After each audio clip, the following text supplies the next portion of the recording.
जयद्रथ की ओर ले चलिए केशव। किंतु आज तुम्हारे और जयद्रथ के बीच कौरव सेना के सारे महारथियों की दीवार है पार्थ। आज मुझे कोई दीवार नहीं रोक पाएगी केशव। मैंने कहा था ना पार्थ कि केवल कर्म तुम्हारे वश में है और कर्म फल तुम्हारे वश में नहीं है। इसलिए सूर्य उदय और सूर्यास्त भी तुम्हारे वश में नहीं है पार्थ।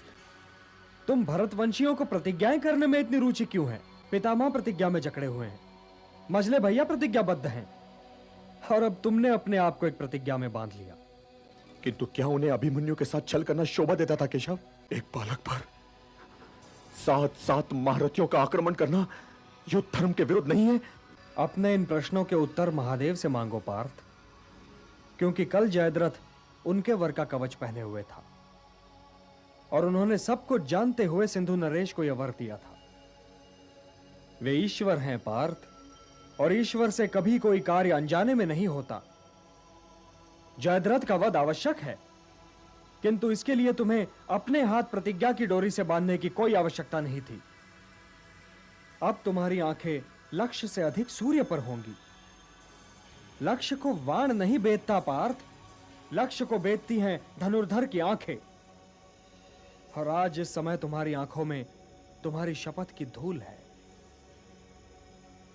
मैं क्षमा चाहता हूं वासुदेव, किंतु अब तो शपथ ले चुका। मुझे जयद्रथ की ओर ले चलिए। ले चलता हूं पार्थ, अवश्य ले चलता हूं, किंतु यह समझ लो कि आज जयद्रथ आचार्य द्रोण के कमल व्यू के भीतर है, जो यहां से 12 कोस की दूरी पर है। 12,000 कोस की दूरी पर क्यों ना हो केशव, मैं आज सूर्यास्त से पहले उसका वध अवश्य करूंगा। और यदि ना कर पाया तो अग्नि समाधि ले लूंगा केशव।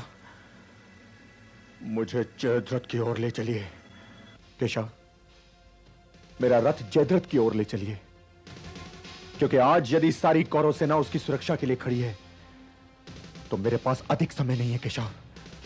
मेरा रथ उसकी ओर ले चलिए। ले चलता हूं पार्थ, परंतु तुम रथ के लिए मार्ग बनाना आरंभ करो। जो आज्ञा केशव।